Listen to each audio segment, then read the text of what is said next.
नमस्कार, स्वागत है आप सभी का। आप देख रहे हैं एनएमएफ न्यूज। आपके साथ मैं हूं नम्रता चौधरी। इस वक्त की बड़ी खबर आपको बताते हैं। बीजेपी के कद्दावर नेता लाल कृष्ण आडवाणी की तबीयत बिगड़ने की खबर मिल रही है, जिसके बाद दिल्ली के अपोलो अस्पताल में उनको भर्ती कराया गया है। जी हां, इस वक्त की बड़ी खबर आपको बता रहे हैं।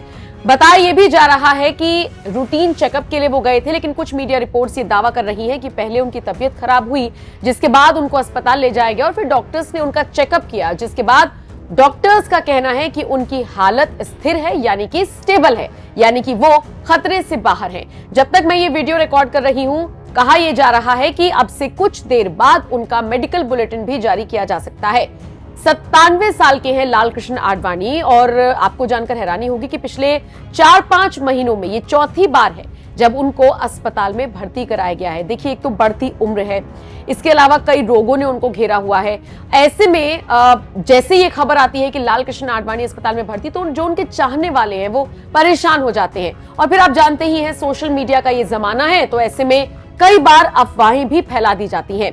बहरहाल 4-5 महीनों में चौथी बार वो अस्पताल में भर्ती हुए हैं, तो ये निश्चित तौर पर उनके परिवार के लिए, उनके समर्थकों के लिए थोड़ी सी चिंता की बात है। लेकिन डॉक्टर्स का फिलहाल कहना है कि उनकी स्थिति पहले से बेहतर है।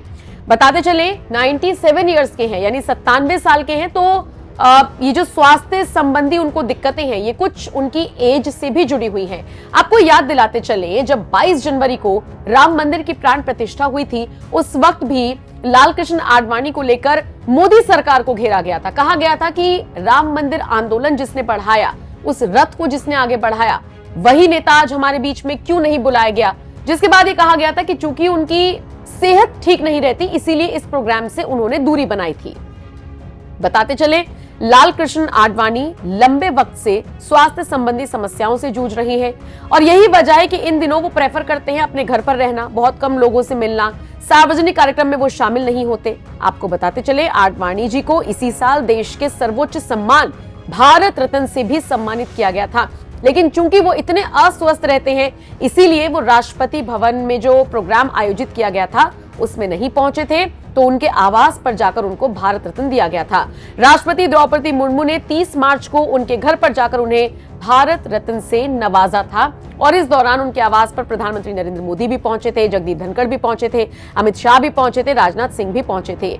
बात करें साल 2015 की, तो इस साल में पद्म विभूषण सम्मान भी उनको दिया गया था।